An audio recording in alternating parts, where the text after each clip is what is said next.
রবি ঠাকুরের রচয়িত ছোট গল্পগুলি একটি অন্যটির থেকে সম্পূর্ণ আলাদা, এক কথায় অনন্য এবং ভীষণ রকমের প্রাসঙ্গিক। আজকে তারই লেখা সেরকম একটি ছোট গল্প আপনাদের সামনে আমরা নিয়ে এসেছি। আমাদের আজকের গল্প অতিথি। আশা করি আপনাদের ভালো লাগবে। আপনাদের সকলকে আরো একবার স্বাগত জানাই আমাদের সাইরি চ্যানেলে।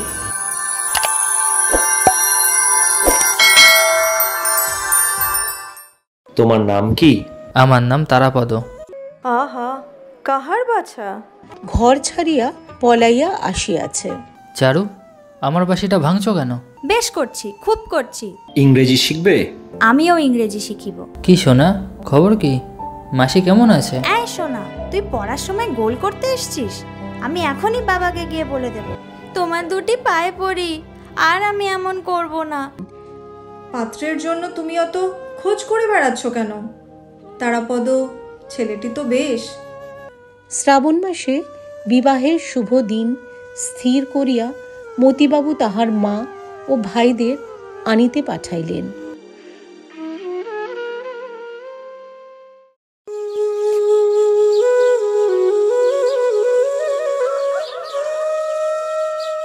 কাঁঠালিয়ার জমিদার মতিলাল বাবু নৌকা করিয়া সপরিবারে স্বদেশ যাইতেছিলেন। পথের মধ্যে মধ্যাহ্নে নদী তীরের এক গঞ্জের নিকট নৌকা বাঁধিয়া পাকের আয়োজন করিতেছেন।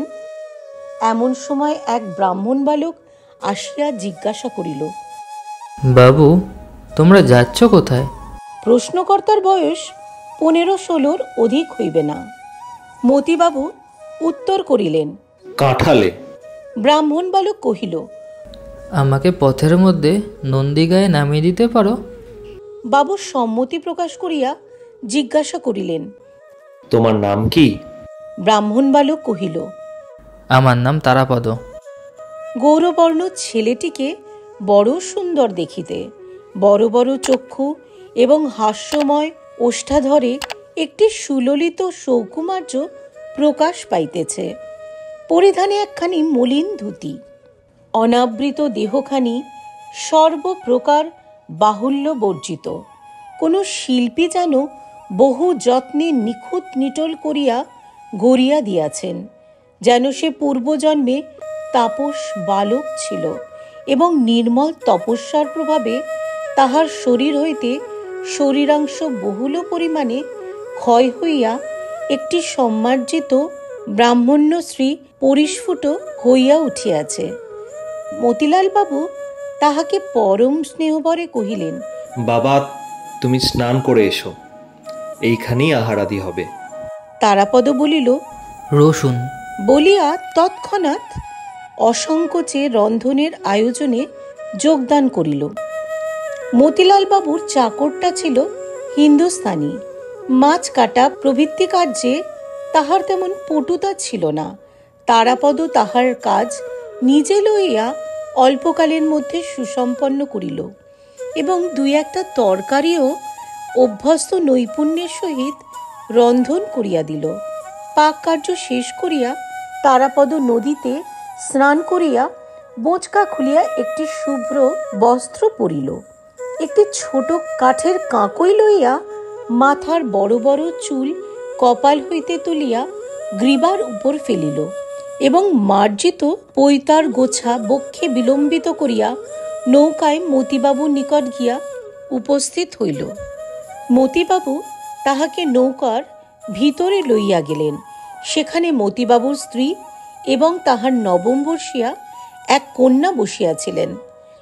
মতিবাবুর স্ত্রী অন্নপূর্ণা এই সুন্দর বালকটিকে দেখিয়া স্নেহে উচ্ছ্বসিত হইয়া উঠিলেন। মনে মনে কহিলেন, আহা, কাহার বাছা? কোথা হইতে আসিয়াছে? ইহার মা ইহাকে ছাড়িয়া কেমন করিয়া প্রাণ ধরিয়াছে। যথাসময়ে মতিবাবু এবং এই ছেলেটির জন্য পাশাপাশি 2খানি আসন পড়িল। ছেলেটি তেমন ভোজনপটু নহে। অন্নপূর্ণা তাহার স্বল্প আহার দেখিয়া মনে করিলেন সে লজ্জা করিতেছে। তাহাকে এটা ওটা খাইতে বিস্তর অনুরোধ করিলেন, কিন্তু যখন সে আহার হইতে নিরস্ত হইল, তখন সে কোনো অনুরোধ মানিল না। দেখা গেল ছেলেটি সম্পূর্ণ নিজের ইচ্ছা অনুসারে কাজ করে, অথচ এমন সহজে করে যে তাহাতে কোনো প্রকার জেদ বা গোঁ প্রকাশ পায় না। তাহার ব্যবহারে লজ্জার লক্ষণও লেশমাত্র দেখা গেল না। সকলের আহারাদির পরে অন্নপূর্ণা তাহাকে কাছে বসাইয়া প্রশ্ন করিয়া তাহার ইতিহাস জানিতে প্রবৃত্ত হইলেন। বিস্তারিত বিবরণ কিছুই সংগ্রহ হইল না। মোট কথা এইটুকু জানা গেল, ছেলেটি 7-8 বৎসর বয়সেই স্বেচ্ছাক্রমে ঘর ছাড়িয়া পলাইয়া আসিয়াছে। অন্নপূর্ণা প্রশ্ন করিলেন, তোমার মা নাই? তারাপদ কহিল, আছেন। অন্নপূর্ণা জিজ্ঞাসা করিলেন, তিনি তোমাকে ভালোবাসেন না? তারাপদ এই প্রশ্ন অত্যন্ত অদ্ভুত জ্ঞান করিয়া হাসিয়া উঠিয়া কহিল, কেন ভালোবাসবেন না?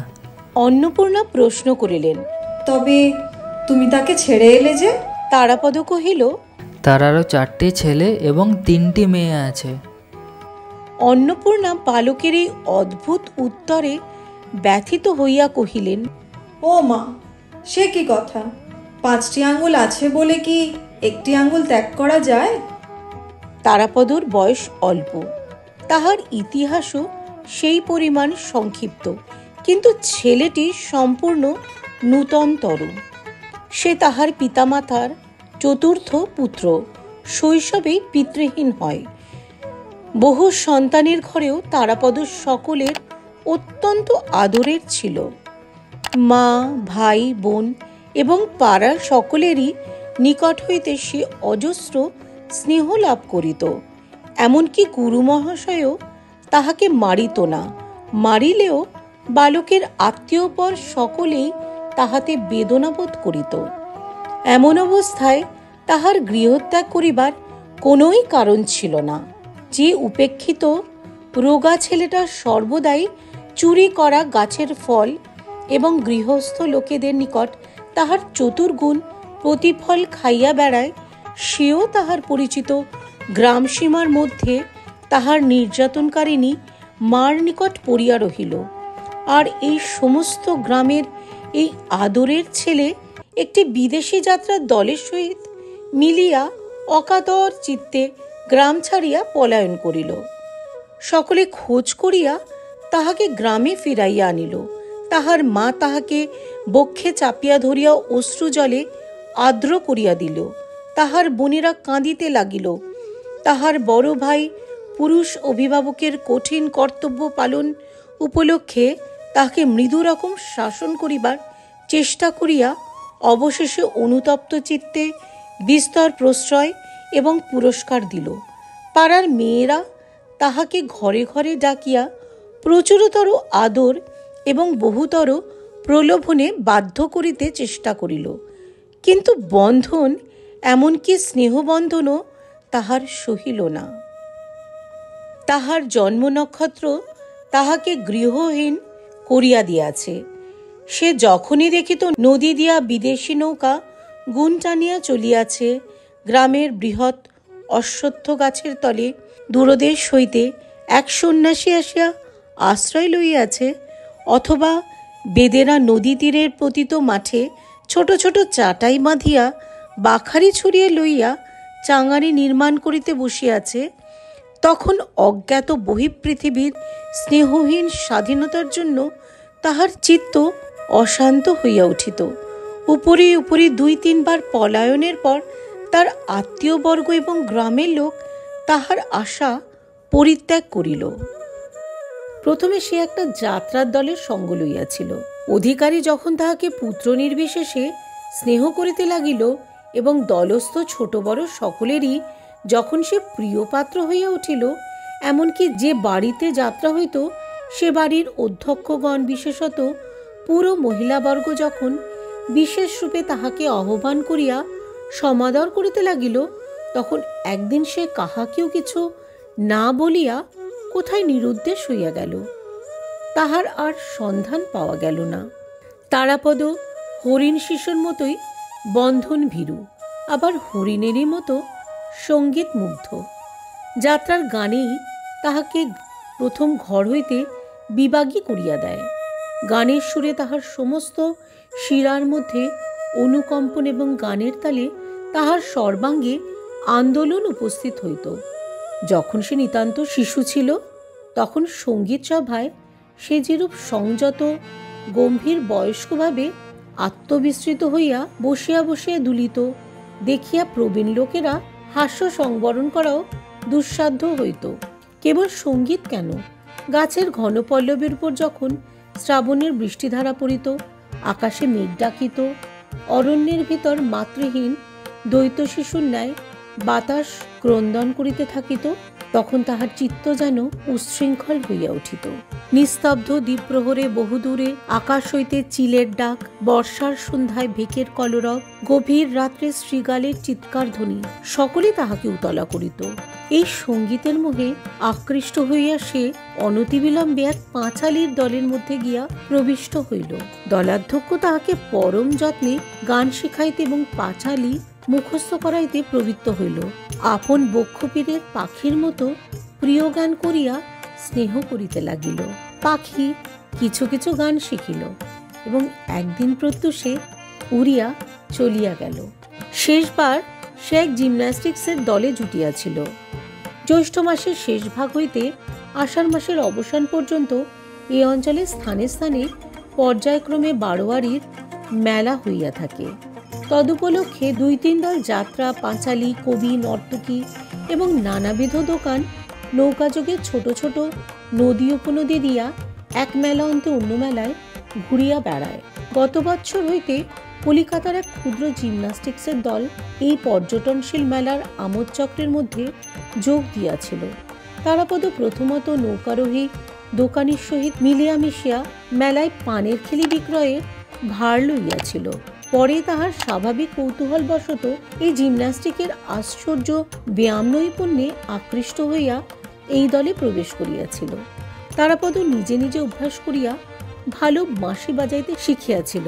জিমন্যাস্টিকের সময় তাহাকে দ্রুত তালে লখনৌ ঠুংরির সুরের বাঁশি বাজাইতে হইত। এই তাহার একমাত্র কাজ ছিল। এই দল হইতেই তাহার শেষ পলায়ন।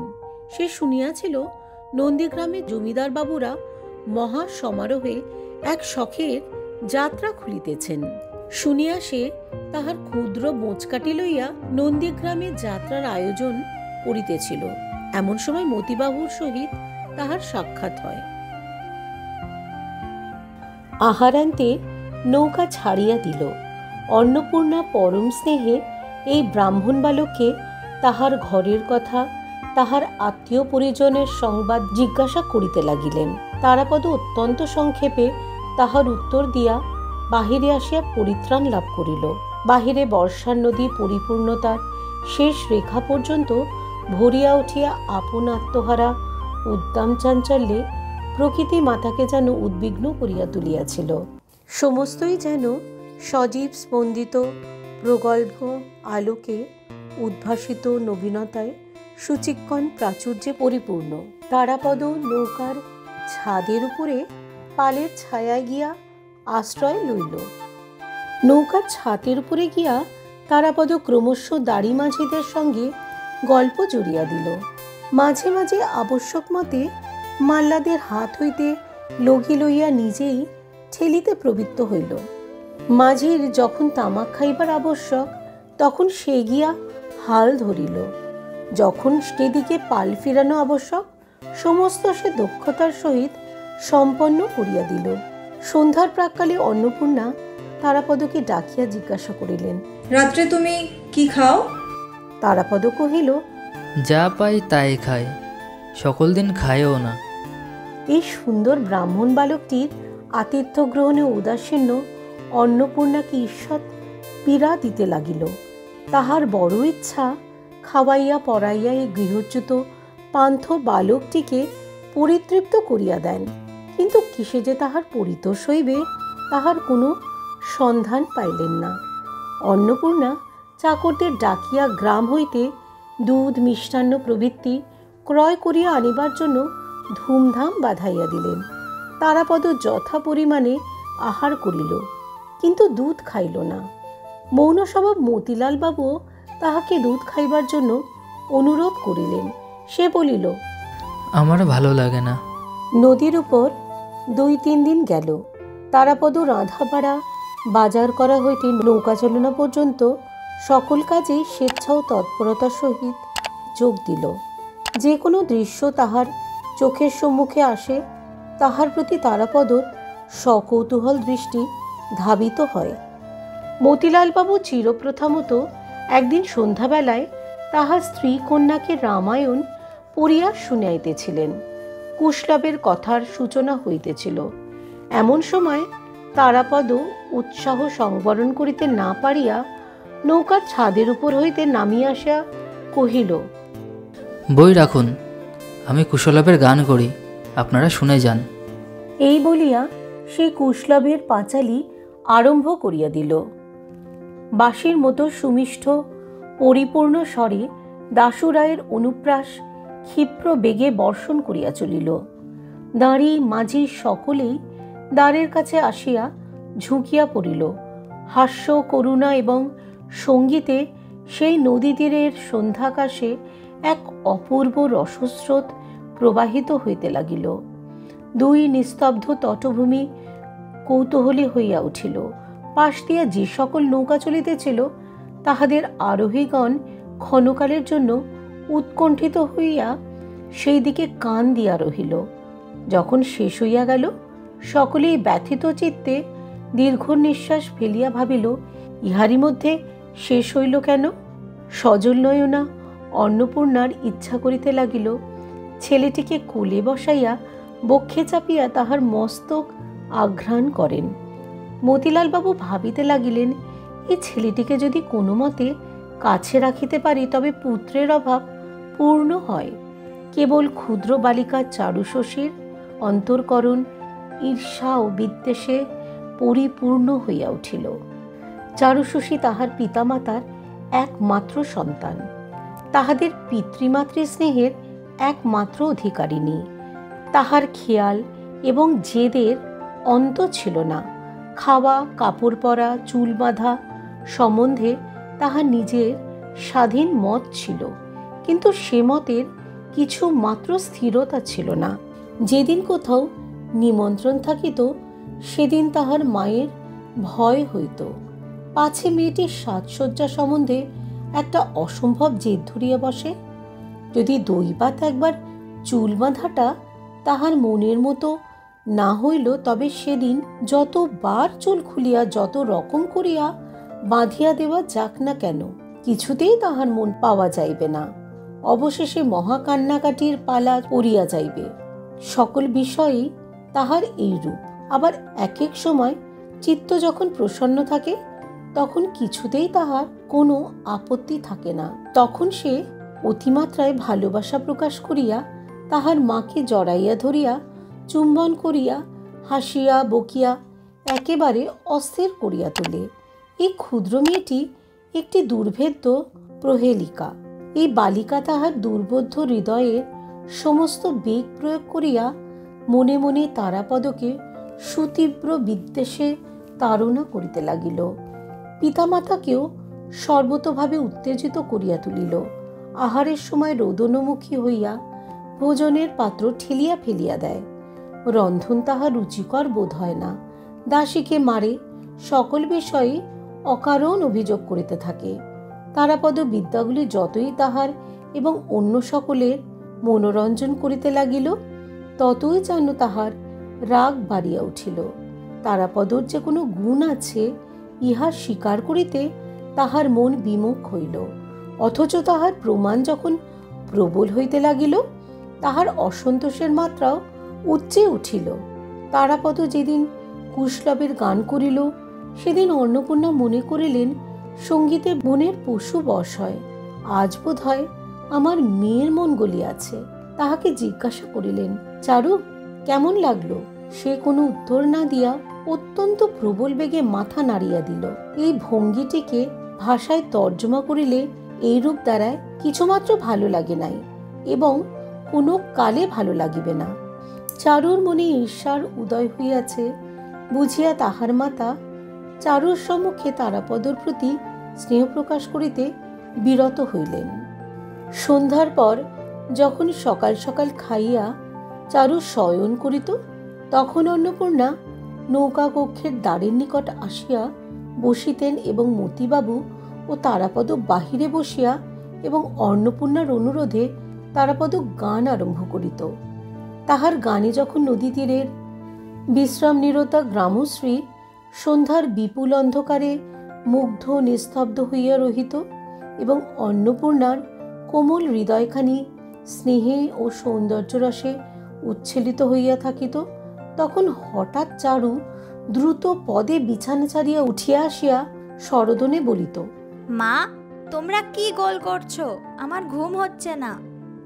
পিতামাতা তাহাকে একলা ঘুমাইতে পাঠাইয়া তারাপদকে ঘিরিয়া সঙ্গীত উপভোগ করিতেছেন, ইহা তাহার একান্ত অসহ্য হইয়া উঠিত।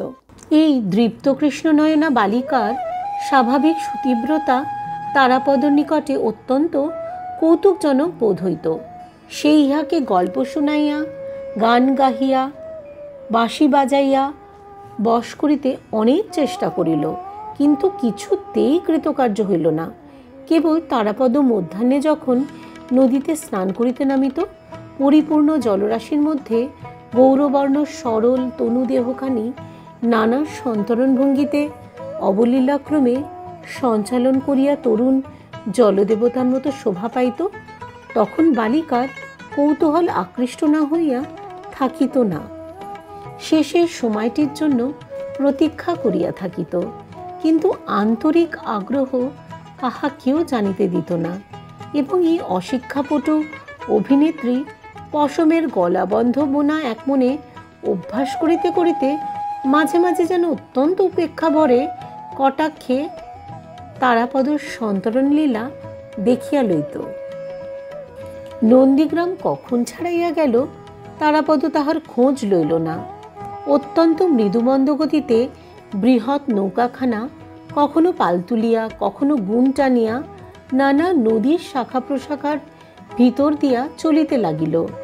নৌকারোহীদের দিনগুলিও এই সকল নদী উপনদীর মতো শান্তিময়, সৌন্দর্যময় বৈচিত্র্যের মধ্য দিয়া সহজ সৌম্য গমনে মৃদুমিষ্ট কলস্বরে প্রবাহিত হইতে লাগিল। কাহারও কোনরূপ তাড়া ছিল না। মধ্যাহ্নে স্নানাহারে অনেকক্ষণ বিলম্ব হইত। এদিকে সন্ধ্যা হইতে না হইতেই একটা বড় দেখিয়া গ্রামের ধারে ঘাটের কাছে ঝিল্লি মন্দিরিত খদ্যোৎখচিত বনের পার্শ্বে নৌকা বাঁধিত। এমনি করিয়া দিন দশেকে নৌকা কাঁঠালিয়ায় পৌঁছিল। জমিদারের আগমনে বাড়ি হইতে পালকি এবং টাটু ঘোড়ার সমাগম হইল এবং বাঁশের লাঠি হস্তে পাইক বরকন্দাজের দল ঘন ঘন বন্দুকের ফাঁকা আওয়াজে গ্রামের উৎকণ্ঠিত কাক সমাজকে যৎপরনাস্তি মুখর করিয়া তুলিল। এই সমস্ত সমারোহে কাল বিলম্ব হইতেছে। ইতিমধ্যে তারাপদ নৌকা হইতে দ্রুত নামিয়া একবার সমস্ত গ্রাম পর্যটন করিয়া আসিল। কাহাকেও দাদা, কাহাকেও খুড়া, কাহাকেও দিদি, কাহাকেও মাসি বলিয়া 2-3 ঘণ্টার মধ্যে সমস্ত গ্রামের সহিত সৌহার্দ্য বন্ধন স্থাপিত করিয়া লইল। কোথাও তাহার প্রকৃত কোনো বন্ধন ছিল না বলিয়াই এই বালক আশ্চর্য সত্বর ও সহজে সকলেরই সহিত পরিচয় করিয়া লইতে পারিত। তারাপদ দেখিতে দেখিতে অল্পদিনের মধ্যেই গ্রামের সমস্ত হৃদয় অধিকার করিয়া লইল। এত সহজে হৃদয় হরণ করিবার কারণই তারাপদ সকলেরই সঙ্গে তাহাদের নিজের মতো হইয়া স্বভাবতই যোগ দিতে পারিত। সে কোনো প্রকার বিশেষ সংস্কারের দ্বারা বদ্ধ ছিল না, অথচ সকল অবস্থা, সকল কাজের প্রতি তাহার এক প্রকার সহজ প্রবণতা ছিল। বালকের কাছে সে সম্পূর্ণ স্বাভাবিক বালক, অথচ তাহাদের হইতে শ্রেষ্ঠ ও স্বতন্ত্র। বৃদ্ধের কাছে সে বালক নহে, অথচ জ্যাঠাও নহে। রাখালের সঙ্গে সে রাখাল, অথচ ব্রাহ্মণ। সকলের সকল কাজেই সে চিরকালে সহযোগীর ন্যায় অভ্যস্তভাবে হস্তক্ষেপ করে। ময়রার দোকানে গল্প করিতে করিতে ময়রা বলে, দাদা ঠাকুর, একটু রোসো ভাই, আমি আসছি। তারাপদ অম্লান বদনে দোকানে বসে একখানা শালপাতা লইয়া সন্দেশের মাছি তাড়াইতে প্রবৃত্ত হয়। ভিয়ান করিতেও সে মজবুত, তাঁতের রহস্য তাহার কিছু কিছু জানা আছে। কুমারের চক্রচালনাও তাহার সম্পূর্ণ অজ্ঞাত নহে। তারাপদ সমস্ত গ্রামটি আয়ত্ত করিয়া লইল। কেবল গ্রামবাসিনী একটি বালিকার ঈর্ষা সে এখনও জয় করতে পারিল না। এই বালিকাটি তারাপদর সুদূরে নির্বাসন তীব্রভাবে কামনা করিতেছে। জানিয়াই বোধ করি তারাপদ এই গ্রামে এতদিন আবদ্ধ হইয়া রহিল। কিন্তু বালিকাবস্থাতেও নারীদের অন্তররহস্য ভেদ করা সুকঠিন। চারুশশী তাহার প্রমাণ দিল। বামুন ঠাকুরনের মেয়ে সোনামণি 5 বছর বয়সে বিধবা হয়। সেই চারুর সমবয়সী সখী। তাহার শরীরে অসুস্থ থাকাতে গৃহপ্রত্যাগত সখীর সহিত সে কিছুদিন সাক্ষাৎ করিতে পারে নাই। সুস্থ হইয়া যেদিন দেখা করিতে আসিল, সেদিন প্রায় বিনা কারণেই দুই সখীর মধ্যে একটু মনোবিচ্ছেদ ঘটিবার উপক্রম হইল। চারু অত্যন্ত ফাঁদিয়া গল্প আরম্ভ করিয়াছিল। সে ভাবিয়াছিল তারাপদ নামক তাহাদের নবার্জিত পরম রত্নটি আহরণ কাহিনী সবিস্তার বর্ণনা করিয়া সে তাহার সখীর কৌতূহল এবং বিস্ময় সপ্তমে চড়াইয়া দিবে। কিন্তু যখন সে শুনিল তারাপদ সোনামণির নিকট কিছু মাত্র অপরিচিত নহে, বামুন ঠাকুরানকে সে মাসি বলে এবং সোনামণি তাহাকে দাদা বলিয়া ডাকে, যখন শুনিল তারাপদ কেবল যে বাঁশিতে কীর্তনের সুর বাজাইয়া মাতা ও কন্যার মনোহরণ করিয়াছে তাহা নহে, সোনামণির অনুরোধে তাহাকে স্বহস্তে একটি বাঁশের বাঁশি বানাইয়া দিয়াছে, তাহাকে কতদিন উচ্চ শাখা হইতে ফল ও কণ্টক শাখা হইতে ফুল পাড়িয়া দিয়াছে, তখন চারুর অন্তঃকরণে যেন তপ্ত শেল বিধিতে লাগিল। চারু জানিত তারাপদ বিশেষরূপে তাহাদেরই তারাপদ। অত্যন্ত গোপনে সংরক্ষণীয় ইতর সাধারণে তাহার একটু আধটু আভাসমাত্র পাইবে, অথচ কোনো মতে নাগাল পাইবে না। দূর হইতে তাহার রূপে গুণে মুগ্ধ হইবে এবং চারুশশীদের ধন্যবাদ দিতে থাকিবে। এই আশ্চর্য দুর্লভ দৈবলব্ধ ব্রাহ্মণ বালকটি সোনামণির কাছে কেন সহজগম্য হইল? আমরা যদি এত যত করিয়া না রাখিতাম, তাহা হইলে সোনামণিরা তাহার দর্শন পাইত কোথা হইতে? সোনামণির দাদা শুনিয়া সর্বশরীর জ্বলিয়া যায়। যে তারাপদকে চারু মনে মনে বিদ্বেষরে জর্জর করিতে চেষ্টা করিয়াছে, তাহারই একাধিকার লইয়া এমন প্রবল উদ্বেগ কেন? বুঝিবে কাহার সাধ্য? সেই দিনই অপর একটা তুচ্ছ সূত্রে সোনামণির সহিত চারুর মর্মান্তিক আড়ি হইয়া গেল এবং সে তারাপদর ঘরে গিয়া তাহার শখের মাসিটি বাহির করিয়া তাহার উপর লাফাইয়া মারাইয়া সেটাকে নির্দয়ভাবে ভাঙিতে লাগিল। চারু যখন প্রচণ্ড আবেগেই বংশী ধ্বংস কার্যে নিযুক্ত আছে, এমন সময় তারাপদ আসিয়া ঘরে প্রবেশ করিল। সে বালিকার এই প্রলয় মূর্তি দেখিয়া আশ্চর্য হইয়া গেল। চারু, আমার বাঁশিটা ভাঙছ কেন? চারু রক্ত নেত্রে রক্তিম মুখে বেশ করছি, খুব করছি বলিয়া আরও বার দুই বিদীর্ণ বাঁশির ওপর অনাবশ্যক পদাঘাত করিয়া উচ্ছ্বসিত কণ্ঠে কাঁদিয়া ঘর হইতে বাহির হইয়া গেল। তারাপদ বাঁশিটি তুলিয়া উল্টিয়া পাল্টিয়া দেখিল, তাহাতে আর পদার্থ নাই। অকারণে তাহার পুরাতন নিরপরাধ বাঁশিটার এই আকস্মিক দুর্গতি দেখিয়া সে আর হাস্য সংবরণ করিতে পারিল না। চারুশশী প্রতিদিনই তাহার পক্ষে পরম কৌতূহলের বিষয় হইয়া উঠিল।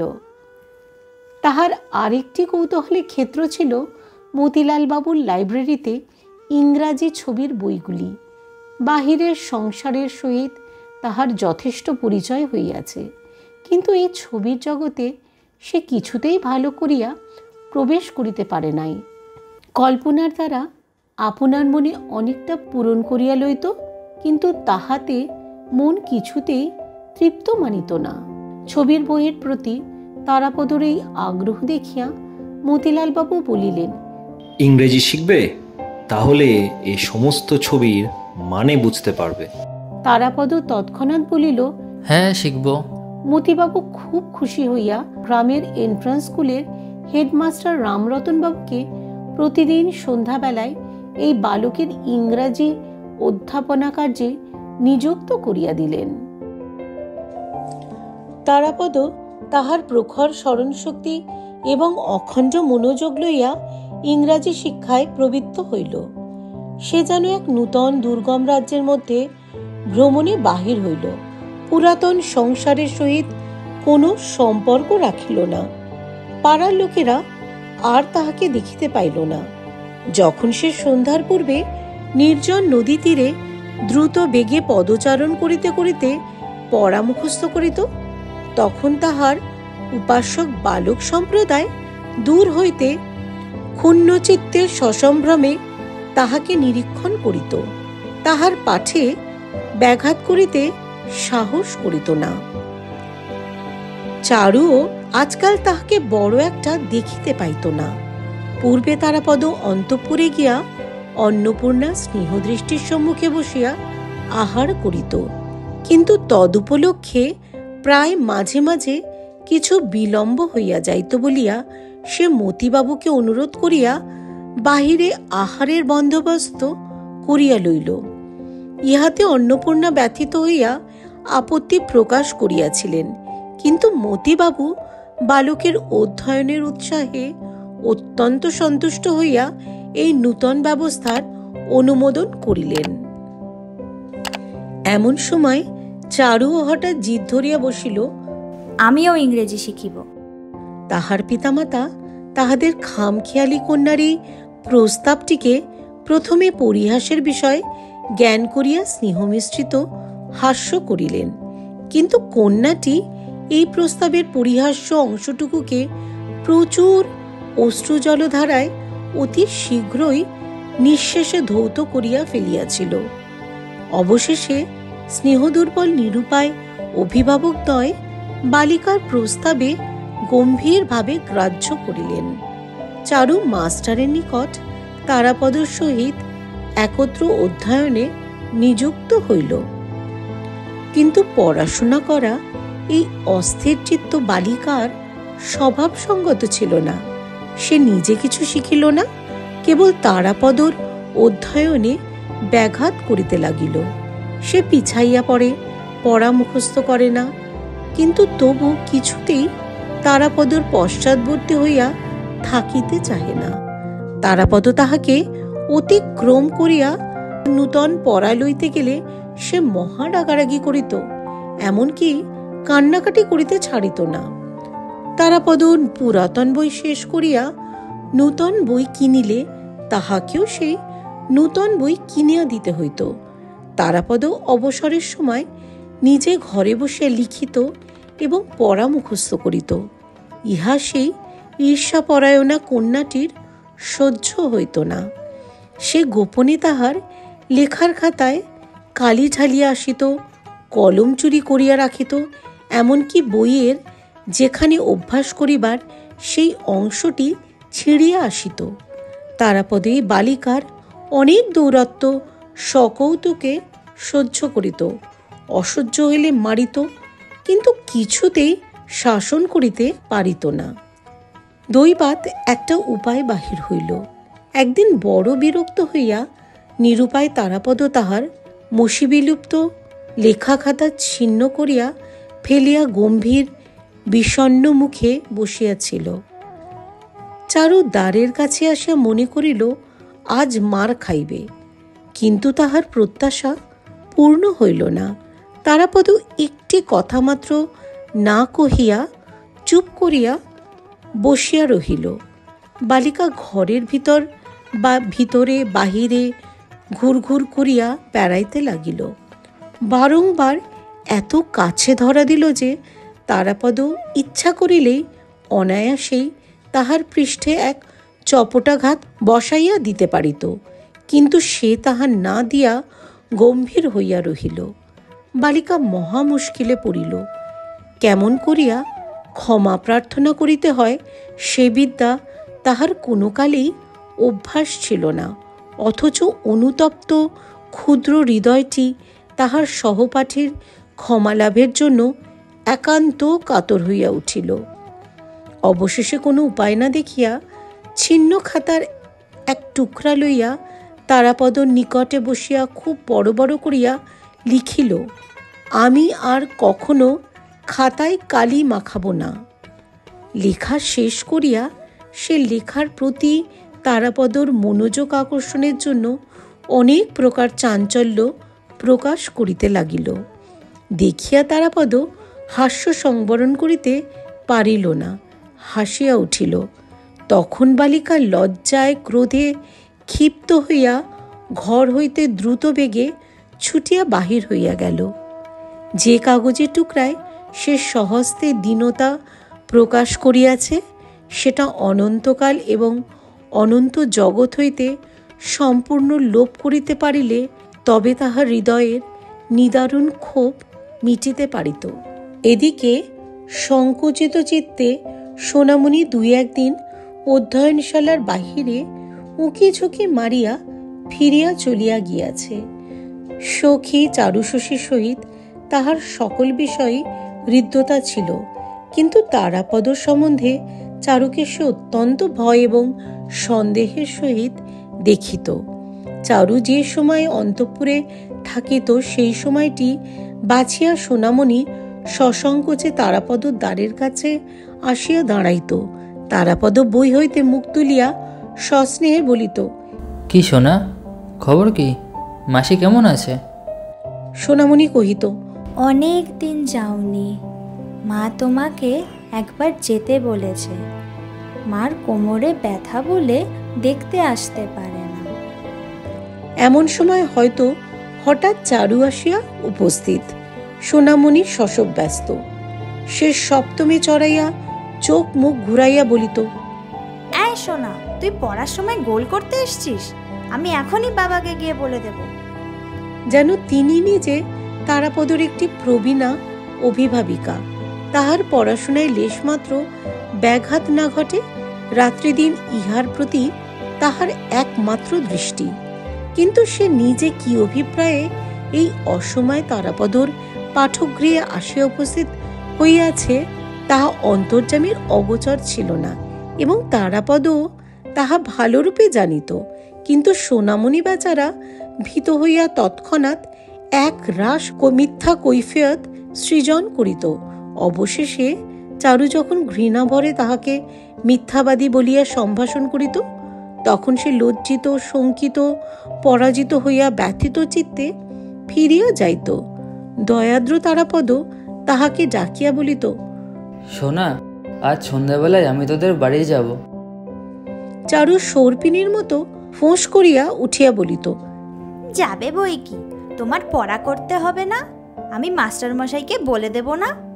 চারুর এই শাসনে ভীত হইয়া তারাপদ দুই একদিন সন্ধ্যার পর বামুন ঠাকুরনের বাড়ি গিয়াছিল। তৃতীয় বা চতুর্থবারে চারু ফাঁকা শাসন না করিয়া আস্তে আস্তে একসময় বাহির হইয়া তারাপদর ঘরের দ্বারের শিকল আটিয়া দিয়া মার মশলার বাক্সের চাবিতালা আনিয়া লাগাইয়া দিল।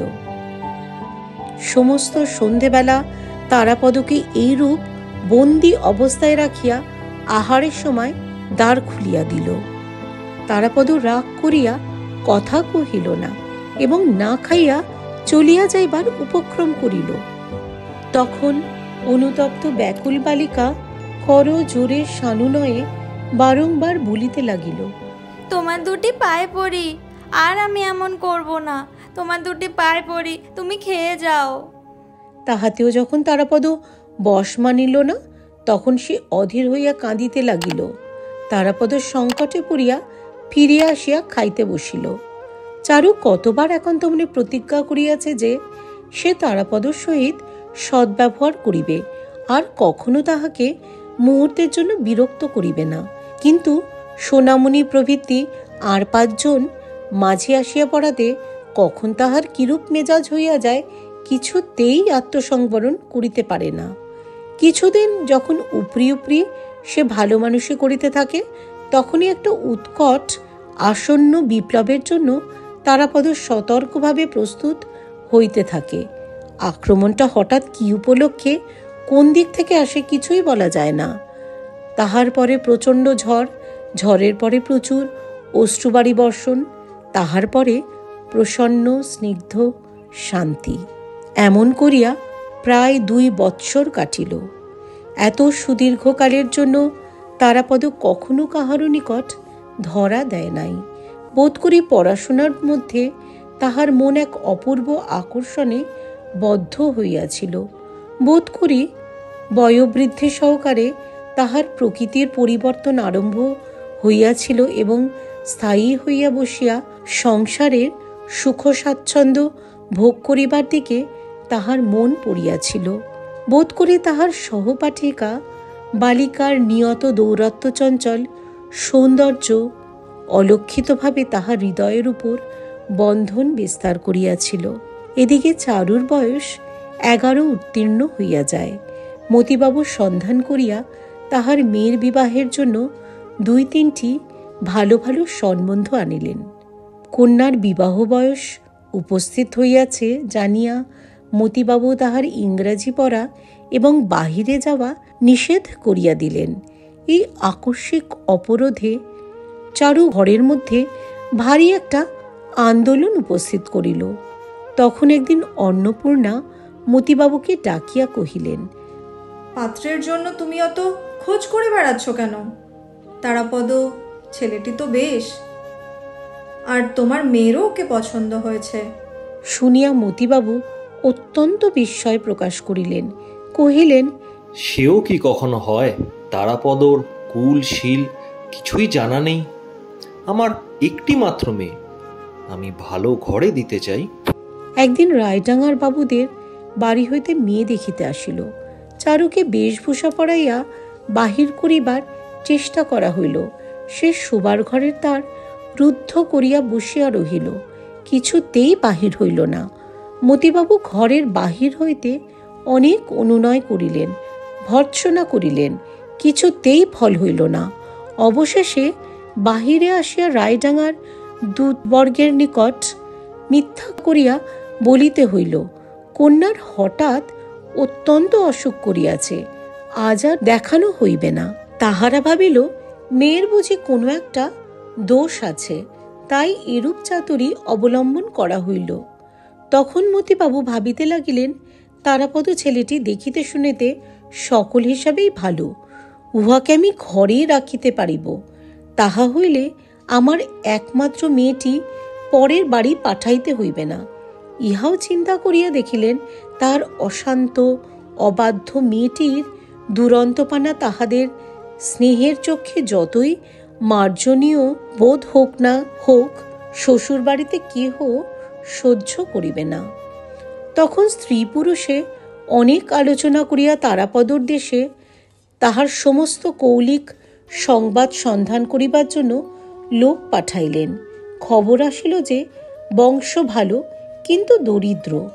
তখন মতিবাবু ছেলের মা এবং ভাইয়ের নিকট বিবাহের প্রস্তাব পাঠাইলেন। তাহারা আনন্দে উচ্ছ্বসিত হইয়া সম্মতি দিতে মুহূর্তমাত্র বিলম্ব করিল না। কাঠালিয়ার মতিবাবু এবং অন্নপূর্ণা বিবাহের দিনক্ষণ আলোচনা করিতে লাগিলেন, কিন্তু স্বাভাবিক গোপনতাপ্রিয় সাবধানী মতিবাবু কথাটা গোপনে রাখিলেন। চারুকে ধরিয়া রাখা গেল না। সে মাঝে মাঝে বর্গের হাঙ্গামার মতো তারাপদর পাঠগৃহে গিয়া পড়িত। কখনো রাগ, কখনো অনুরাগ, কখনো বিরাগের দ্বারা তাহার পাঠচর্যার নিভৃত শান্তি অকস্মাৎ তরঙ্গিত করিয়া তুলিত। তাহাতে আজকাল এই নির্লিপ্ত মুক্ত স্বভাব ব্রাহ্মণ বালকের চিত্তে মাঝে মাঝে ক্ষণকালের জন্য বিদ্যুৎ স্পন্দনের ন্যায় এক অপূর্ব চাঞ্চল্য সঞ্চার হইত। শ্রাবণ মাসে বিবাহের শুভ দিন স্থির করিয়া মতিবাবু তাহার মা ও ভাইদের আনিতে পাঠাইলেন। তারাপদকে তাহা জানিতে দিলেন না। কলিকাতার মুক্তারকে গড়ের বাদ্য বায়না দিতে আদেশ করিলেন এবং জিনিসপত্রের ফর্দ পাঠাইয়া দিলেন।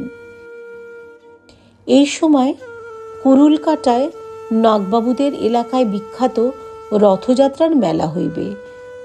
জ্যোৎস্না সন্ধ্যায় তারাপদ ঘাটে গিয়া দেখিল, কোনো নৌকায় নাগরদোলা, কোনো নৌকায় যাত্রার দল, কোনো নৌকায় পণ্যদ্রব্য লইয়া প্রবল নবীন স্রোতের মুখে দ্রুত বেগে মেলা অভিমুখে চলিয়াছে। পরদিন তারাপদর মাতা ও ভ্রাতাগণ কাঠালিয়ার আসিয়া অবতরণ করিল।